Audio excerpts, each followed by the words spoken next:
All right, this is part 2. Part 2.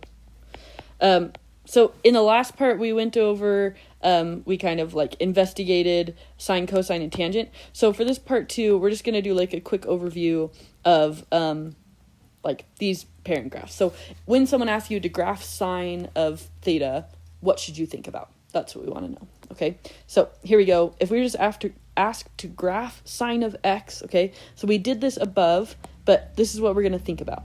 Okay, our amplitude is 1. So our max is going to be 1, and our min is going to be -1 because we're centered around 0. Okay, our domain is going to be -infinity to positive infinity. So it's going to go left to right forever, but the range, it's trapped between -1 and 1. And the period, it's going to take 2 pi to do an entire cycle of this guy, because it's like walking around the whole graph. So remember, we're thinking about walking around the unit circle, starting from the right-hand side, and we're wondering how far do we deviate from this x-axis. So as we go around the circle, we start right on the x-axis, so we start at 0, and then we go around, blah, blah, blah, by pi halves, that's where we're at the top, we're all the way to the top. So we're at +1, we're 1 all the way, and then we come back, and we hit the y-axis again at pi, we come back around, now we're at -1, because we're below the y-axis 1, and then we get right back to the beginning, so we're at 0. So you can kind of think as something, like to refer to as like the 5-point pattern. For sine, you like start in the middle, then you go up to the max, and then you go to the middle a bit again, down to the bottom, and then back to the middle. Looks kind of silly, but mid, max, mid, min, mid. Okay, say that 10 times fast. Okay, if I wanted to go to the left, I just need to repeat this. So I'd jump to the left 2 pi over, and I'd go mid, max, mid, min, mid. And then you can just connect the dots like that. Cool. So that's sine of x. And yeah, cool. One thing to notice, well, yeah, no, never mind. Okay, that's sine of x. Okay, cosine of x is going to be kind of similar, except I can think about this. Our amplitude is just going to be 1. Our domain, again, is -infinity to positive infinity. Our range, cosine is also going to be trapped between -1 and 1. And the period is going to take 2 pi to walk all the way around the circle, so it's going to take that. Think about walking around the unit circle. We're still starting right here, and we're still walking around this way. Bam, bam, this way. But now the question we're asking is how far to the left and the right of the y-axis are we? So we're wondering left and right. How far left and right are we? So we start over here, and we're all the way positive to the right 1. So we actually start up at the top. We're the furthest away to the right that we can be. And as we come around, by the time we hit pi halves, we've hit the y-axis, so we're 0 left or right. We come back around. By the time we get to pi, we are at -1 from the y-axis, -1. Then we come back, hit the y-axis, so we're at 0, and then come around to +1. So cosine, well, not quite like that. That's a little bit silly too. Oh my gosh, this is embarrassing. Okay, nice. So that's one full cycle of cosine. No, this is bad. Okay, that's still bad, but okay, whatever, it's better. Anyway, so that's one full cycle of cosine. And if I wanted to go to the left, I would just jump over 2 pi, because I knew that was thing. And we're talking about that 5-point. So the 5-point pattern for cosine, 5-point pattern.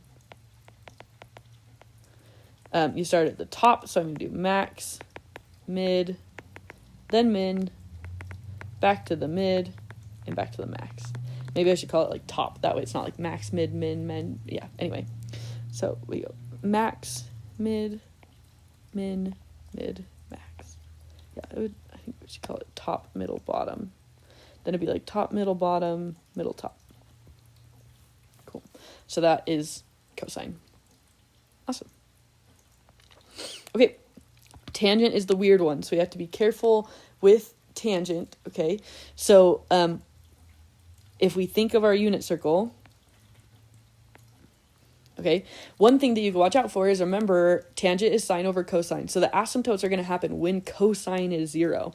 So if you think about cosine, bam, bam, bam, and think about going around the circle, and I'm wondering cosine is going left to right. So when is cosine 0? Well, cosine is 0 at pi halves, and at 3 pi halves. So that's where our asymptotes are going to be. So I'm just going to go ahead and draw those in. Pi halves, 3 pi halves. It happens every half turn, so that's every pi. So I'm at pi halves, that would happen at negative pi halves and negative 3 pi halves. Bam, bam, bam. There are my asymptotes. And then inside the asymptotes, we hit 0 right in the middle, because tangent is 0 when sine is 0, since tangent is sine over cosine.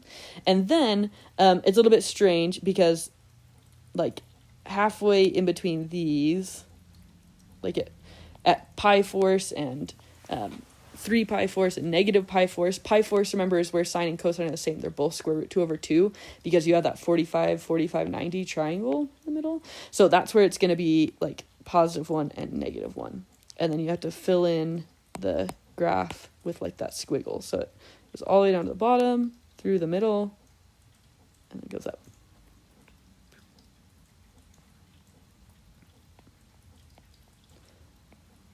Negative 1, 3 positive 1, and up.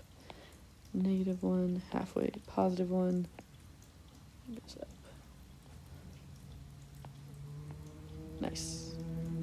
That's tangent. So tangent's a little bit weird because the period is different. So remember, we don't really have an amplitude. Instead, we'll say it has a vertical stretch of 1. And remember, that vertical stretch is referencing like this distance, the distance from these kind of little anchor points that are halfway at the pi force.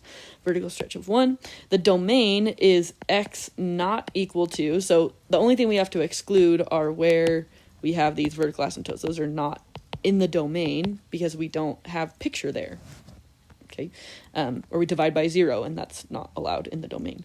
So x is not equal to, that happened at pi halves, and then every half turns are pi. So pi halves plus or minus pi, any number of those half turns. So it is multiplied by n. This is like n could be 1, 2, 3, blah, blah, blah, 1,000, anything. Okay, period. So this repeated every pi.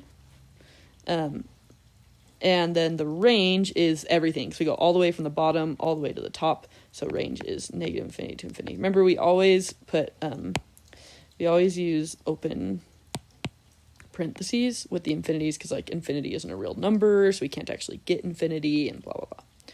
Okay, those are our 3 things. This is a little thing you can do to investigate like how sine and cosine go each other. So here's sine and cosine graphed at the same. It like looks kind of crazy. It looks like wings or something.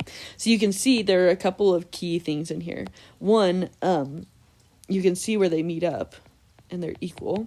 That's at pi force, right? Because they're both 1. And then right here, this is where they are both negative 1 at the same time. They're both negative 1 if we think about the quadrants. We start in the top right and then we order them going around to the left. So this is quadrant 3 in the bottom left and then quadrant 4. I remember what's positive by my calculus teacher told us all students take calculus. So this means all of them, all sine, cosine, and tangent are all positive in that first quadrant, and then only sine is positive in the second quadrant. Only tangent is positive in third quadrant, and only cosine is positive in the fourth quadrant. So where are they both negative square root 2? Well, we're wondering, where are we below the x-axis and to the left of the y-axis? Well, that's over here in quadrant 3, like anywhere over here-ish. So that's going to be the pi force that's in there. There's pi force. This is 3 pi force. This has to be more than 4 pi force, because 4 pi force is 1. So this is 5 pi force. So this right there, that's got to be 5 pi force, where they're both negative 1. Yeah. Now, when they're both 1 again, that's going to be, we have gone around a full time and pi force more. So 8 pi force would be 1 full turn, because that's 2 pi. So this would be 9 pi force. We have to go 1 more pi force. Notice where, well, I'm just going to graph both these. I'm going to graph cosine first, because I'm already in blue. Cosine starts at the top, mid, bottom, mid, top, and you can keep that pattern going. Very nice, very nice, very nice. Cool. Then I'm going to switch to red. Sine starts in the middle, goes middle, up, middle, down, middle, and keep that going. Middle, up, middle, down, middle, up, middle, down, middle. Cool. So there's sine and cosine.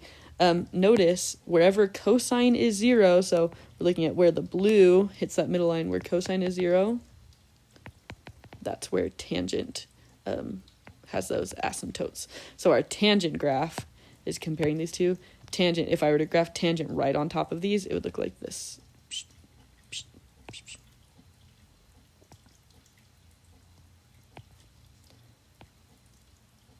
Nice. Cool. So it's going to be 0 right where sine is 0. Because, it's sine over cosine. So tangent would be 0 where 0 is. And it has a vertical asymptote when cosine is 0. Cool. Okay. That's pretty much what I wanted to cover. I did want to talk for just a second about cosecant, secant, and cotangent. So if you are not moving on to calculus next year, you could pause this and do your practice and you'll be good to go. But if you're moving on to calculus, I'd like you to pay attention for just a second. Or if you're just bored and have nothing better to do, just pay attention for 1 second. So I'm just going to copy this graph really quick right here. Ooh. I'm just going to copy that, and I'm going to give myself some room down here. Paste. Okay, so instead of talking about y equals sine, scratch that out. This is still the graph of y equals sine, okay? But I want to talk about y equals cosecant of x, okay? So cosecant of x is the reciprocal of sine, meaning cosecant is equal to 1 over sine of x, okay? So I'm going to cross out all this stuff. Bam, bam, bam, bam. Actually, maybe I'll leave them, but we're going to change, this isn't going to be the same. So it's the reciprocal of sine of x. Remember, I have sine of x graphed here in blue. Maybe I'll write that here. So in blue, we have y equals sine of x. And then I'm going to graph in green y equals cosecant of x. Okay, the first thing that I notice, whenever I have something going on in the denominator of fraction, I'm going to graph it, I'm wondering, how could this go wrong? And the thing that could go wrong is if we divide by 0, right? So whenever sine is 0, this cosecant function is going to have a vertical asymptote because we can't divide by 0. So I look here at my sine function. Whenever it hits 0, like right here, cosecant is going to have a vertical asymptote. I'm going to draw my vertical asymptote in highlighter. So we're going to have a vertical asymptote right here, and a vertical asymptote right here where sine is 0, and a vertical asymptote right here when sine is 0, and right here. So cosecant gets those vertical asymptotes. Then we have those vertical asymptotes. What happens in between them? What does this graph actually look like is the question. Well, we're basically, for each one of these little sections, we're going to take a one anchor point. I'm going to look at this point right here. This is where sine is 1, right? Sine is 1 right here. So when sine is 1, if sine of x equals 1, what's cosecant of x? Well, cosecant of x is 1 over sine of x. We just said sine of x is 1, so that's 1 over 1. Well, that's still 1, right? So when sine is 1, nothing changes. So the cosecant actually hits these anchor points. Same thing is going to happen at -1 because 1 over -1 is -1. So at these max and min points, we still have these. But, if I zoom up right here, I'm going to be flipping all of these numbers over. What about right here, somewhere in here where it's 0.5? What happens when I do if sine of x equals 0.5, cosine of x equals what? Where is sine of x 1/2? That's asking the question, I'm asking sine inverse of 0.5. Well, sine inverse 1/2, if we looked at our unit circle, we would see that that would be pi 6th, which is 30 degrees. So basically I'm asking, what's cosecant of 30 degrees, or pi 6, question mark. Okay, well, cosecant of pi 6th is equal to 1 over sine of pi 6th, which is 1 over 1/2. 1 divided by 1/2. How many 1/2s fit into 1? Or you can think of it as flip and multiply. But 1 divided by 1/2, how many 1/2s fit into 1? 2, right? It flips that fraction over. And I get 2. So apparently at pi 6, which is somewhere like right in here, cosecant is 2. The same thing's going to happen over here. So cosecant actually like flips this little curve over. So you can see sine is like facing downwards here. It's like a frowny face. Cosecant comes down, touches it, and it goes up forever on both sides right there. Over on this next one, when sine is like a smiley face, when it's concave up, we could say it looks like a bowl, like a right-sided bowl. Cosecant is going to come in from the bottom, touch it here, and then come down. And you can kind of argue that for yourself by like taking some of these sine values and doing 1 over them. It would flip them down here. It takes them from being a fraction less than 1 to like the number that is the denominator. So this one is going to... So cosecant is kind of a weird function. It like goes just up and down, up and down. It's like U's. They go up and down, up and down. And they like hit that sine function. So it's kind of like the opposite. The period, notice if you look at this, the period is still 2 pi because before it repeats, it does an up and then a down. So it's going to have the same period. So I'm in right here. Amplitude, once again, we don't really talk about the amplitude because like, I don't know, that's kind of weird. But the period is still 2 pi for cosecant. The domain is x not equal to where sine had the zeros, which is at any multiple as like 0 plus or minus any multiple of pi. And the range is kind of strange. So we get negative infinity all the way to -1, but we don't get like all of this area in the middle. We don't get anything in between -1 and 1. So the range is like, we could say that is negative infinity to -1. So we can get anything less than -1. And we can also get things that are 1 all the way up to positive infinity, but not the things in between, right? Kind of strange. Okay. Similarly, notice I always remember that with the pair, so like sine is paired with cosecant, cosine is paired with secant, and tangent is cotangent. Each pair gets like one that starts with C. That's how I remember it. So with cosine, we could do something really similar. So I'll kind of go faster through this one. Secant is the reciprocal of cosine.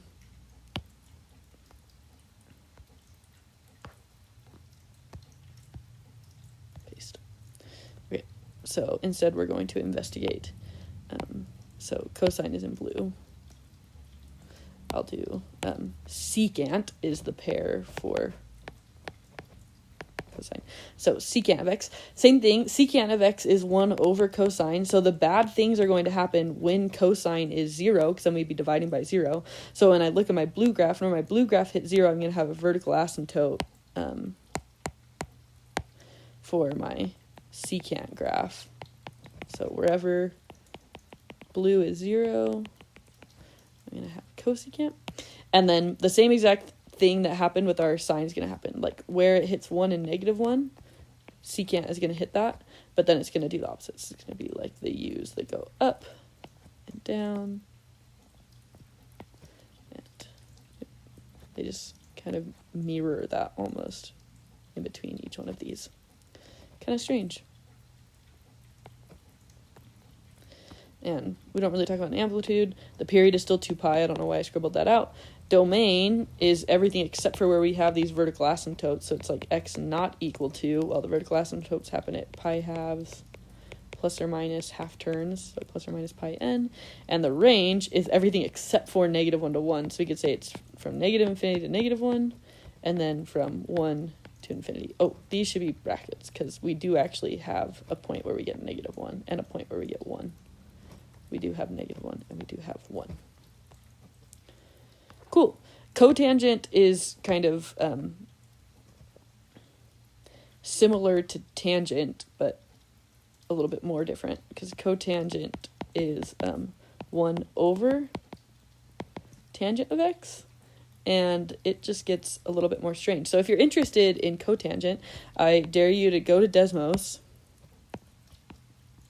so just desmos.com, type in y equals COT, maybe print the CX, maybe it will like that better, and see what happens, and see if you can reason through. So remember, the same thing's going to happen, like when tangent is 0, we're going to get those vertical asymptotes. But what about when tangent is undefined? What happens when you flip over undefined?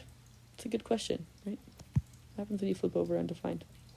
Okay, those are our parent graphs of sine, cosine, and tangent. So especially if you're moving on to calculus, it's going to be really important that you're able to just like off the bat remember how this sine function looks like. You need to remember that sine starts in the middle and then goes up and then down, and that cosine starts in the top. Those are kind of the main things that you need to remember, and get that unit circle down pat. Okay, all right, signing off. We got one more lesson after this one.